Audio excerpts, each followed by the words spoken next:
Hey guys, Dr. David Powers here again. I've got a book review for you this time. It's an awesome book. I just got through reading for the second time Can't Hurt Me by David Goggins. Like I said, it's an incredible book. I enjoyed it so much that I read it through the first time and found myself highlighting passages, taking tons of notes, writing things in the margins. And so what I decided to do is go back, read it again, and that way I could spend more time trying to get something out of it. Because the first time I wanted to just get the story. I wanted to get his story and his words. And then the second time through, I really took some more time. And let's see. It's hard to find a page exactly where I've got a ton of writing. But almost every single page has something written in the margins. And I finally, near the end, I started going through it with lots of blue highlighter and things like that. Highlighting entire passages. Now, like I say, it's an incredible book. Although it's another book by a Navy SEAL. If you like Navy SEAL books, nonfiction-wise, it's pretty awesome. But apparently, while they're in Navy SEAL training, they do a course on writing memoirs after your time in service, because it would seem like every Navy SEAL out there has written a book. Now, with that said, this is one of the better ones. I've read a lot of those books because I'm interested in what those guys went through. Even though I was in the Marine Corps, still interested in the Navy SEAL work and what they did. But like I said, this is one of the better ones because every single one of those guys writes a book. One of the things people have complaints about, though, is the curse words, the swear words in the book.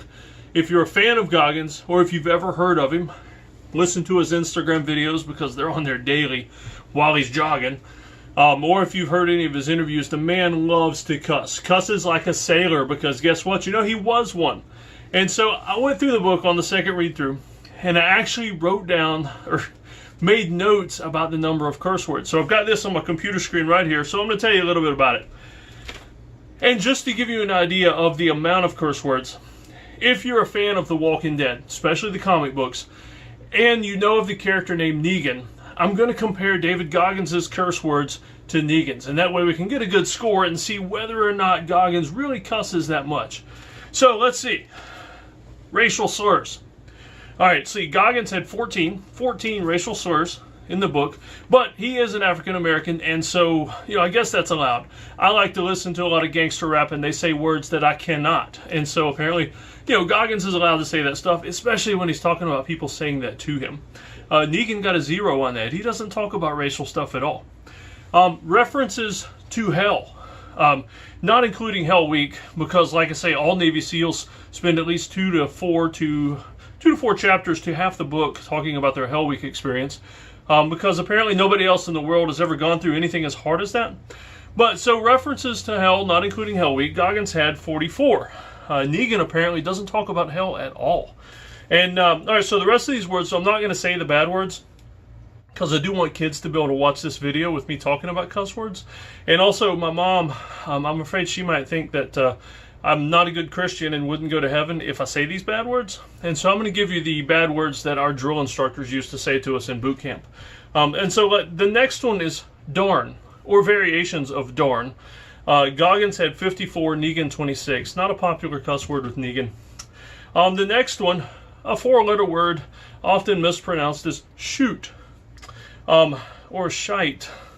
Goggins had 90, Negan 47. Alright, the next one, this is a part of the anatomy, or another word for a donkey, arse, if you like to use the Braveheart pronunciation. Goggins had 66, Negan only 16. So it's looking like Negan just really doesn't cuss that much in comparison to David Goggins. Let's see, this term for a female dog that starts with a B and rhymes with itch. Goggins had 4, Negan had 8. Apparently he doesn't like that term very much in the normal sense. Alright, sexual references. Goggins and Negan were almost tied here at Goggins 26, Negan's 25. And by sexual references, I mainly mean that these are swear words that are references to male or female or both anatomy in the same sentence.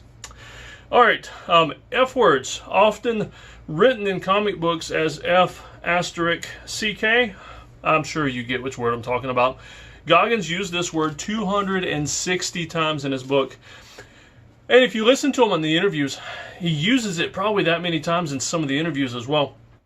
Negan, though, alright, Goggins used this word or variation of the F word 260 times in his book.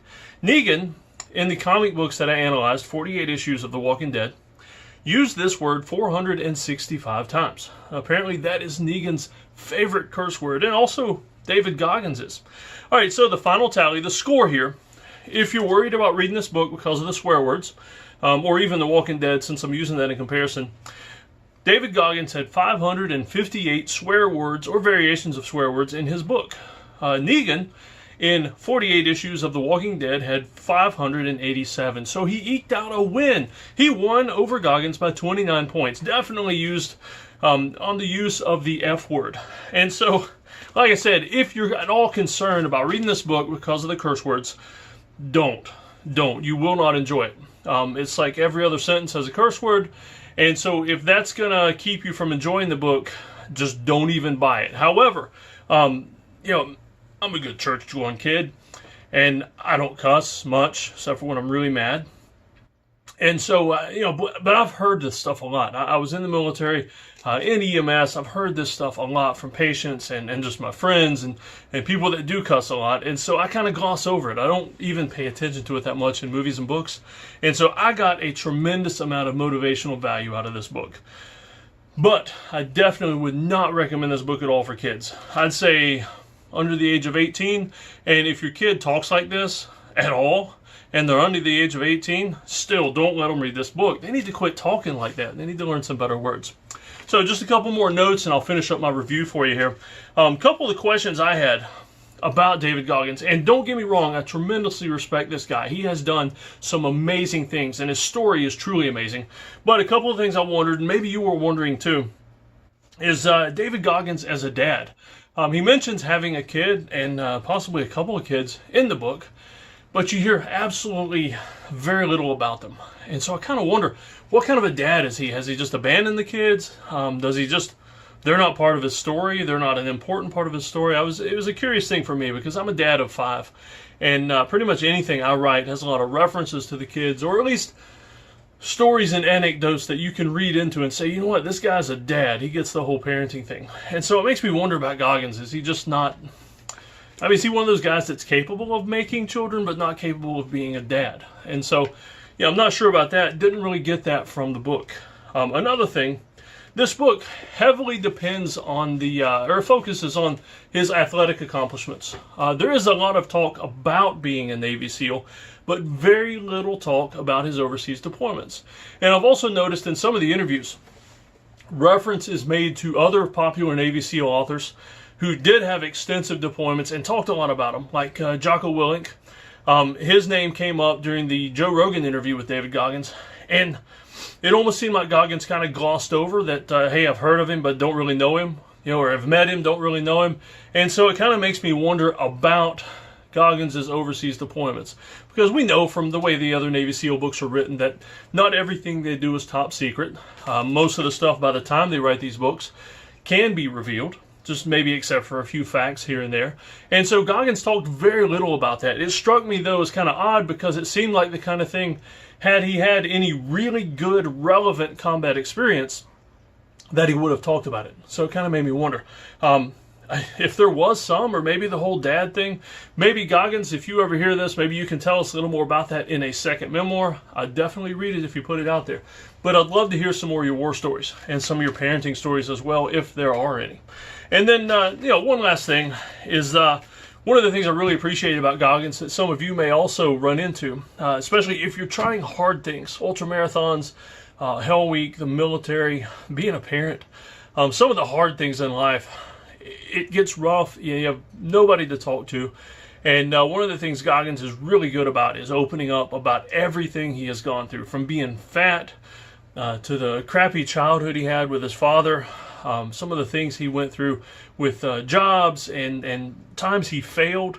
And he's really open about that stuff. He's even open about the time he ran a race and his legs and toes were all broke up and he's crapping himself and smells like sewer plant. I mean, he's really, really open about things that I would hesitate to tell anyone about. And I've seen in interviews too, he's really open about talking about that in person as well. So I really appreciate that.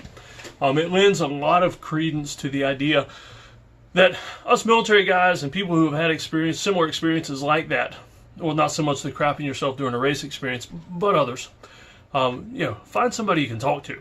If you're getting into a low spot or you need some help, find somebody to talk to. Be willing to open up and show that weakness. Goggins, man, in these stories, he uses those weaknesses as an advantage to propel him further along. So we could all throw a little more Goggins into our life. I hope you enjoyed the review.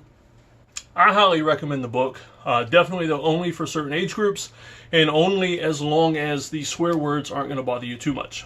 And so if you have any questions, feel free to post them in the comments below. If you have any questions for me about anything else, check with me. If you have any questions about Goggins, though, just follow him on Instagram. He will tell you more than you want to know, except for the whole dad thing and the deployment thing.